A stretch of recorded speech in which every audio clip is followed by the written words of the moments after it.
E aí pessoal, eu sou o Eduardo Jardim e esse é mais um jogo falado, especial Copa México.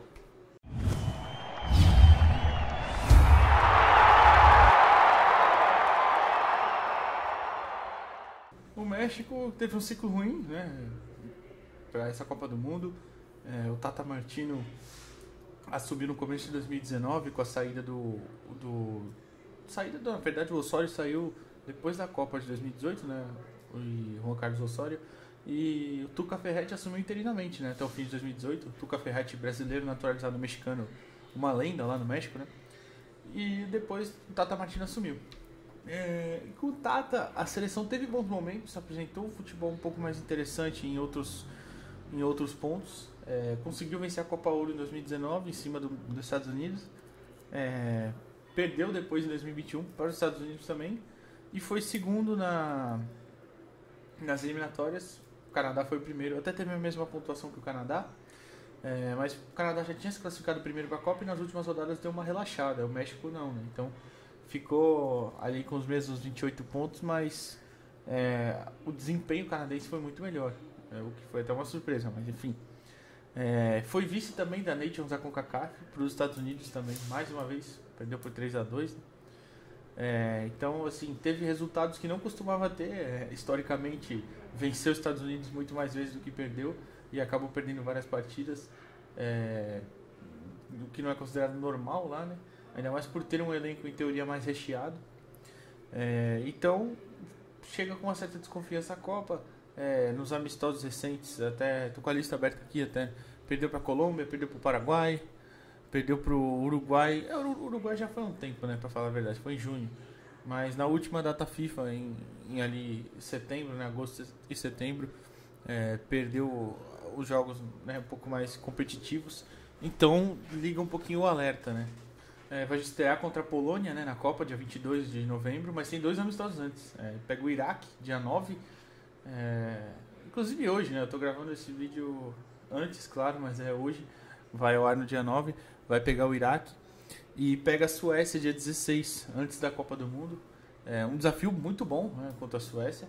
O México é a 13ª seleção no ranking da FIFA. Então tem aí um desafio legal antes de pegar a Polônia, que inclusive se enfrentaram, né? A Polônia passou pela Suécia para ir na repescagem para ir para a Copa, enfim.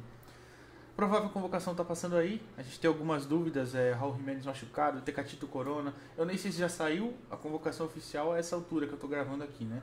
Mas tem algumas dúvidas aí que vão impactar no time base também, que a gente vai comentar daqui a pouco. Mas enfim, vamos falar, aproveitar que tá falando disso e vamos passar para esse time base e como joga mais ou menos, enfim.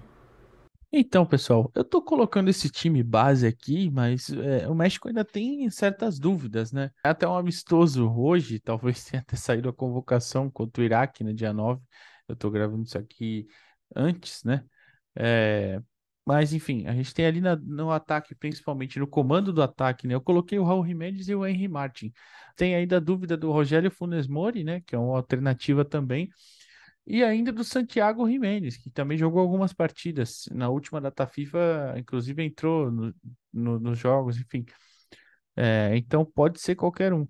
O Tecatito Corona na direita, o Tata Martino disse que contava com ele, que iria esperar até o último minuto, mas realmente foi uma lesão difícil, né? Uma fratura na tíbia. Então, e uma lesão ligamentar também, né? Então, eu acho muito difícil, mas ele está na lista devido ao que o Tata Martino falou mesmo, né? Inclusive, eu coloquei ele na convocação. O Funes Mori e o Gimenez, por exemplo, eu não coloquei. O Gimenez acho que eu coloquei na convocação, né? Provável convocação. Mas o Funes Mori não. Então, poderia aparecer, né? Por lá também na convocação. Mas é um trio de ataque, com comando ali de um centroavante. Na ponta esquerda, o Chucky Lozano é o titular incontestável, é o cara para receber nos espaços e atacar. É um jogador muito agudo, né? Muito veloz e, enfim, tem um papel muito importante.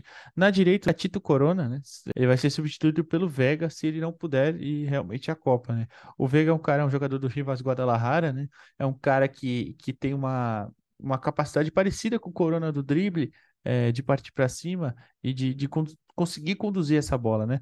Então, fica uma alternativa legal ali. Claro, o Tecatito é mais jogador, tecnicamente falando, mas o Veiga é uma boa alternativa, né? Passando pelo meio, a gente tem o Edson Álvares, né, do Ajax, volante ali de muita qualidade. É muito bom no primeiro passe para fazer saída de bola.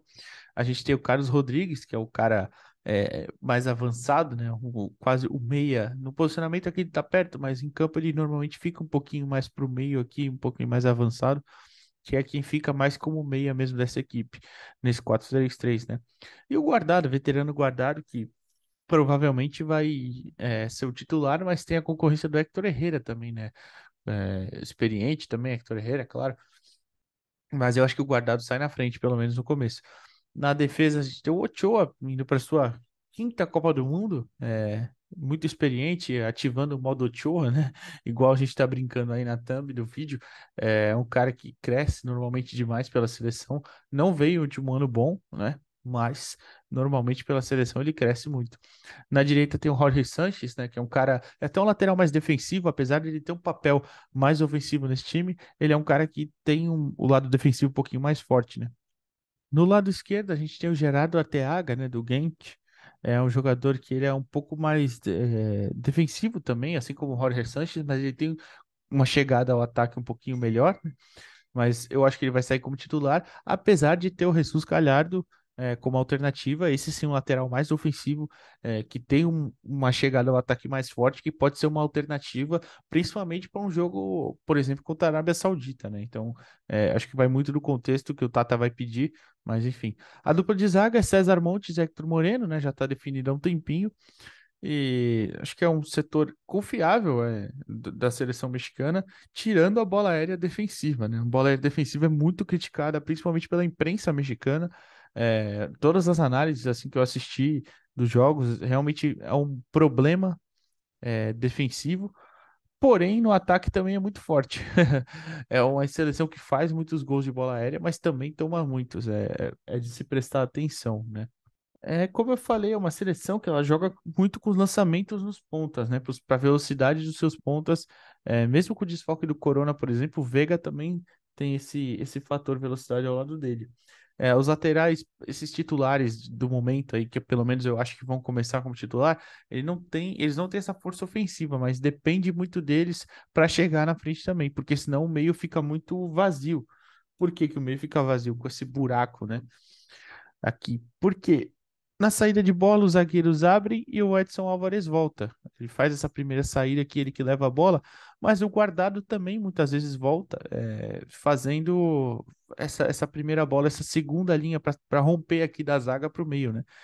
Só que os três atacantes normalmente ficam lá mais para frente mesmo. O Carlos Rodrigues encosta neles. E aí, como eu falei, fica esse buraco aqui no meio. Acaba dependendo muito da condução só do Andrés Guardado, né? Ou do Arteaga e Jorge Sanches, que não tem esse cacuete. O Sanches ainda menos, né? Como eu já falei. Então fica muitas vezes esse buraco aqui. Falta o jogador aqui para essa região do campo. E aí depende demais dos lançamentos longos. A saída de bola, não é ruim em si, porque os jogadores têm muita qualidade para isso, o Álvares e o Guardado, os próprios zagueiros também, o Moreno e o Montes, têm qualidade com a bola no pé, sabem trocar passes, mas acaba faltando justamente essa bola para condução. Então, é um perigo que acaba gerando muitos erros para a seleção mexicana e as outras seleções podem se aproveitar. E é só para mostrar no amistoso, né, da derrota para a Colômbia, como se posiciona no 4-3-3 que o Tata Martino gosta, né? Aqui a linha dos quatro atrás, os três no meio bem próximos, né, formando mais ou menos um triângulo, e os três atacantes mais para frente. Estava empatado nessa altura, né? A Colômbia venceu essa partida, mas é só para mostrar mesmo a fase desse posicionamento. Essa imagem ilustra perfeitamente a saída de bola do México, né? Tem ali os seus dois zagueiros, o Montes e o Moreno. Nessa partida jogaram Álvares e Gutierrez ali no meio. O Álvares é o primeiro, que está entre dois jogadores, e o Gutierrez um pouquinho mais avançado. Na direita o Jorge Sanches, né? E na esquerda o Jesus Gajardo, né? Como eu tinha citado antes, o Gajardo é até um cara que tem essa força ofensiva melhor, mas nessa saída de bola ainda estava mais para trás. Então, é o problema que eu digo, claro, porque tem muitos jogadores já nessa região do campo. Ó. Você vê, são 6 jogadores de linha.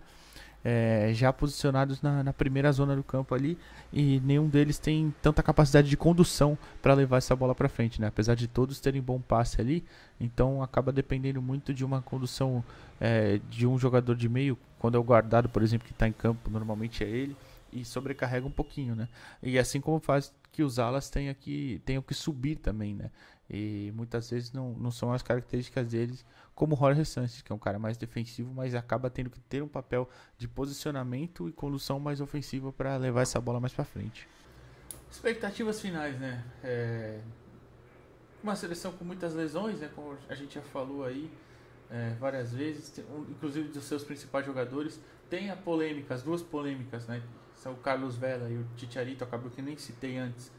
Mas o Chicharito, maior artilheiro da história da seleção, mas depois de um tempo o Tata Martino não convocava mais, até teve uma polêmica com isso, mas se entende, né, que ele não fazia parte do processo, não acontece. E o Carlos Vela por indisciplina, né, seguidos episódios de indisciplina, depois ele não quis mais ser convocado, a seleção queria convocar ele falou que o tempo dele já tinha passado, enfim, mas que torcia muito pela seleção, então por outros motivos, outras questões, mas também fora, né, um jogador importante de muita qualidade técnica, que na MLS sobra muito, né, mas fora da Copa. Então tem essas dúvidas. A convocação poderia ser melhor, é verdade, se não fosse as lesões e essas questões, mas enfim. Tenta passar das oitavas finalmente, quebrar a maldição. Eu já acho, já dou spoiler aqui, já acho que não vai passar, quebrar essa maldição, né? O México que luta muito para passar das oitavas de final, passou uma vez, mas quando a Copa tinha menos participantes, ia direto para as quartas, né? Da fase de grupo para as quartas. Então, enfim, acho que apostaria uma classificação mexicana em segundo na fase de grupos, mas não além das oitavas, já acho muito difícil. Se a gente tivesse o Raul Jiménez, por exemplo, 100% à disposição, o Tecatito também 100% ali, eu acho que o patamar até levaria um pouquinho, mas não vejo isso como o caso no momento. O Ochoa também, goleiro histórico, né? Quinta Copa do Mundo já com a seleção, mas também não está num nível tão bom, principalmente na última temporada. Então acho que tem esses defeitos aí. Então já sabe, se gostou deixa o like, comenta, compartilha, valeu!